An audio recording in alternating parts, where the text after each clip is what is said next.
हम सब सवालों के जवाब देते हैं आपके। ये चिट्ठी कौन लिखवा रहा है? कोई डिप्टी सीएम या कोई बंसल है, कोई सुना है, उनकी तरफ से लिखवाया जा रहा है। अब आप सोचिए, मैंने कल भी कहा, फिर मैं कहता हूं कि कोई व्यक्ति मुख्यमंत्री से मिले उसके बाद उसको जान का खतरा हो। इसीलिए हमारे श्यामलाल जी ने पत्र लिखा है। सरकार जाने वाली है, उसे किस बात का डर? और दुनिया का इतिहास उठा करके देखिए। हालांकि आप अचानक पूछ रहे हैं, दुनिया के इतिहास में तमाम ऐसी सरकारें नहीं, तानाशाह सरकारें, जो समय समय पे कानून लेकर के आती थी, और वो कानून इसलिए लाते थे जिससे कि वो सत्ता से बाहर न जाएं। इटली में भी उदाहरण है इसका, जर्मनी में भी उदाहरण है इसका, रशिया में भी उदाहरण है इसका।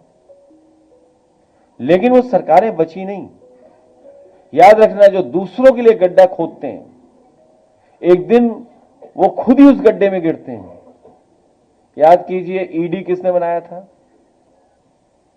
ईडी बनाने वाले भी जेल गए,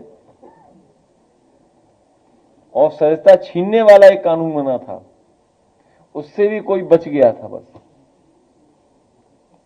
तो जो दूसरों के लिए गड्ढा खोदते हैं, और इनकी ईमानदारी तो तब पता लगती ना जब उत्तर प्रदेश के मुख्यमंत्री जी अपना केस वापस ले रहे थे, तब वो ईमानदारी कहां थी?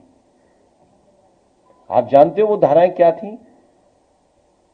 उत्तर प्रदेश के मुख्यमंत्री जी ने अपने केस वापस लिए, अपने तो लिए ही लिए, डिप्टी सीएम के भी वापस लिए। 69,000 जो भर्ती हुई है उसमें जो आरक्षण का खिलवाड़ हुआ है, अपने हक, अपने सम्मान की लड़ाई के लिए लगातार वो लखनऊ में, लगातार वो जगह जगह जाकर के, ये जितने भी इंजन है सरकार के, double engine, 2.5 engine, 3 engine, 4 engine, 4.5 engine, 5 engine, इन सब से मिलकर के अपना दुख तकलीफ बता चुके हैं। लेकिन 69,000 बच्चों को कोई भी सम्मान नहीं मिल पा रहा है। और बड़े दुख के साथ उस बहन ने अपने हाथ से चूड़ियां निकाल करके कहा, यह सरकार को चूड़ियां पहन लेनी चाहिए।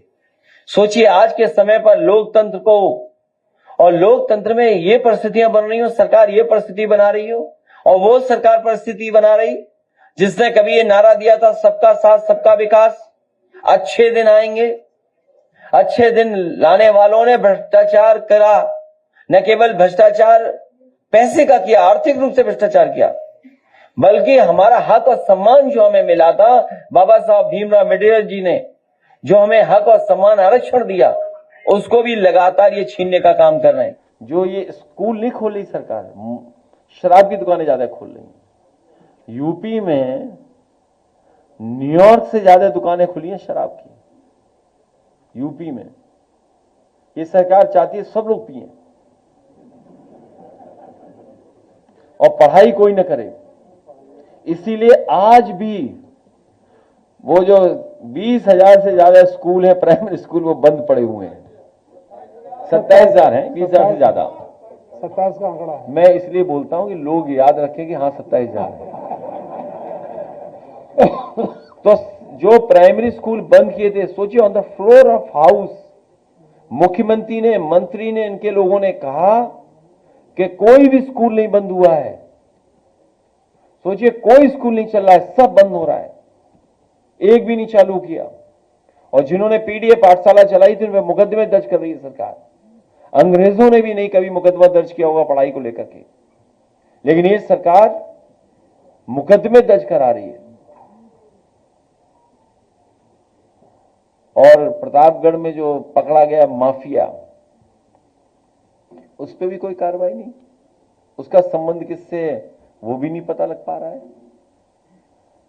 अगर पिछले 9 साल के आप माफिया गिनोगे, अलग अलग क्षेत्र के, पढ़ाई के क्षेत्र में पेपर आउट वाले माफिया, वो सब बीजेपी के, शराब वाले माफिया सब बीजेपी के, नौकरी माफिया सब बीजेपी में, कंस्ट्रक्शन ठेकेदारी सब माफिया उसी में। हर क्षेत्र के माफिया अगर कहीं है तो सब भारतीय जनता पार्टी में। और हो भी क्यों नहीं? क्योंकि मुख्यमंत्री ने खुद ही अपने केस वापस लिए। मुख्यमंत्री जी ने खुद अपने केस वापस लिए। तो सब माफिया उसी पार्टी में है।